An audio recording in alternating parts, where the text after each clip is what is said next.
श्री शिवाय नमस्तुभ्यं। आपके घर में छोटे से ठाकुर जी हैं, आपके घर में छोटा सा कन्हैया है, और छोटे से कन्हैया जो पुराने समय का है उसको नेत्र भी लगाने की जरूरत नहीं है क्योंकि उसके नेत्र हैं।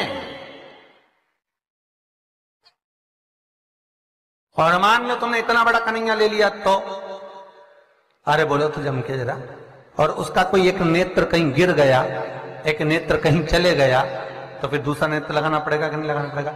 और अगर एक नेत्र पर रखोगे तो अच्छा लगेंगे कि ठाकुर जी? नहीं। तो नेत्र होना, जितनी बड़ी मूर्ति होती है, जितना बड़ा स्वरूप होता है, जितना बड़ा शिवलिंग होता है, जितनी बड़ी मूर्ति की स्थापना होती है, उतनी उसमें सेवा की और भाव की जरूरत पड़ती है। और पार्थिव शिवलिंग हो चाहे घर में शिवलिंग हो, घर में कोई भी मूर्ति हो, वो अंगुष्ठ की आकृति से बड़ी ना हो महाराज। बस इतना बड़ा स्वरूप शंकर का, इतना बड़ा स्वरूप कृष्ण का, इतना बड़ा स्वरूप राम का, तुम्हारे घर में जो भगवान है उसका स्वरूप इतना बड़ा। और पुराने हैं और कोई बड़ा स्वरूप है तो पूजन करो, मना नहीं है।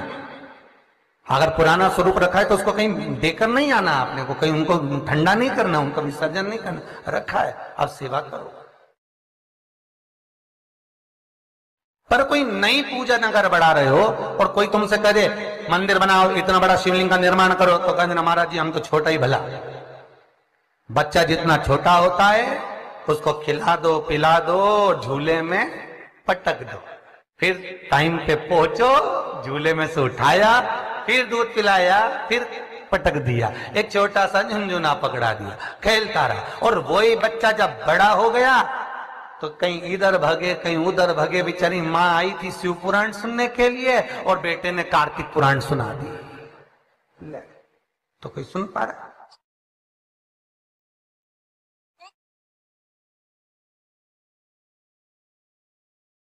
छोटा रहेगा उसकी सेवा। पार्थिव शिवलिंग का निर्माण माता पार्वती चाहती तो बहुत बड़ा शिवलिंग का निर्माण कर सकती, पर पार्थिव शिवलिंग माता पार्वती एक छोटे से पत्ते पर शिवलिंग का निर्माण करती, छोटे से पत्ते पर।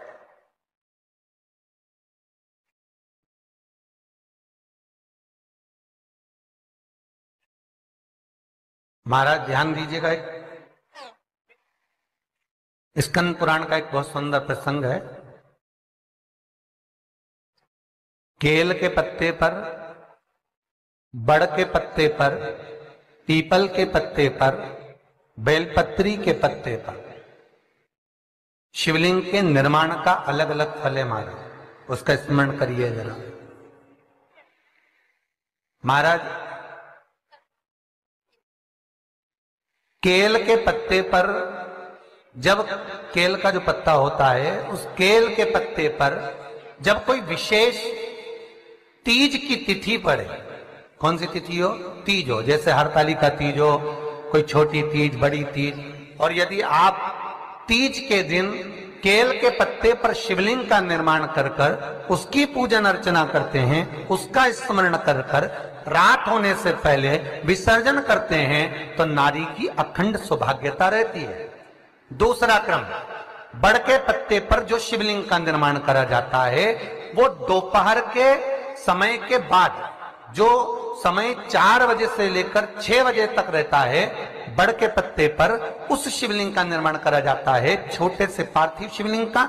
ये काय के लिए होता है? तो कहा ये रोग मुक्ति के लिए होता है। कोई व्यक्ति बहुत रोगीला है और एक रोग के साथ उसके 4-4 रोग घिर रहे हो, मान लो उसको शुगर भी है, बीपी भी है, ये भी है, वो भी है, और उसको वो चीज, मान लो कोई व्यक्ति है उसका ऑपरेशन होने जा रहा है, एक सहज भाषा में लीजिए, और उसका बीपी ऊंचा नीचा हो रहा है, उसकी शुगर ऊपर नीचे हो रही है, तो क्या करना है अपन को? बड़ का जो पत्ता होता है उस व्यक्ति से उस बड़ के पत्ते के ऊपर शिवलिंग का निर्माण कराकर उसकी पूजन शाम को 4 बजे से लेकर 6 बजे के बीच में कराकर उसका विसर्जन कर दीजिए। फिर ना तो उसकी शुगर ऊपर जाएगी ना नीचे जाएगी, ना बीपी ऊंचा ना नीचा, उस व्यक्ति का आप आराम से ऑपरेशन करवा सकते। 24 घंटे के लिए उसके रोग को शिव अपने हाथ में ले लेता है। बड़ का पत्ता महाराज इसकी कोई तिथि नहीं है, इसका कोई समय नहीं, इसका कोई पल नहीं, इसकी कोई घड़ी नहीं। तीसरा, पीपल का पत्ता। पीपल का पत्ता, जो बच्चा गलत कर्म में डूब रहा हो, तुम्हें लग रहा है कि ये बालक गलत जगह जा रहा है, व्यसन में डूब रहा है, मदिरापान में, मांसाहार में, वेश्यावृत्ति में, या चिड़चिड़ प्रवृत्ति हो रही है, या इसकी मति भ्रष्ट हो रही है, गंदी जगह पर जा रहा है, तुम्हें लग रहा है ये लाइन से भटक रहा है, तो पीपल के पत्ते पर भगवान शिवलिंग का निर्माण कर कर उसकी पूजन अर्चना करी जाती है, और उसी बालक का नाम लेकर तब उसका स्मरण कर विसर्जन किया जाता है। ये सुबह 10 बजे से लेकर 12 बजे के बीच में हो। कोई भी तिथि, कोई भी दिन, कोई भी बात, कोई भी समय, कोई भी तिथि पर समय एक निश्चित है, सुबह 10 से 12। महाराज चौथा क्रम कहा है? बेलपत्री के पत्ते की मध्य भाग। आप विचार करिएगा, बेलपत्री का पत्ता कोई इतना बड़ा तो होता नहीं, बेलपत्री का पत्ता होगा ज्यादा से ज्यादा एक हथेली के बराबर होगा, और बड़ा होगा तो और ज्यादा बड़ा होगा पत्ता।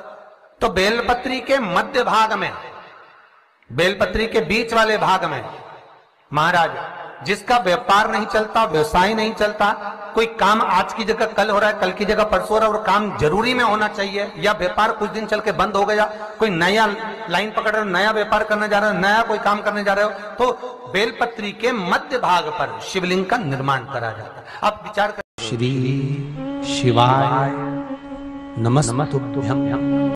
अगर आपको हमारा ये वीडियो पसंद आया तो प्लीज़ एक लाइक बटन दबा दीजिए, हमारे चैनल को सब्सक्राइब कर दीजिए और अपने दोस्तों के साथ शेयर कर दीजिए।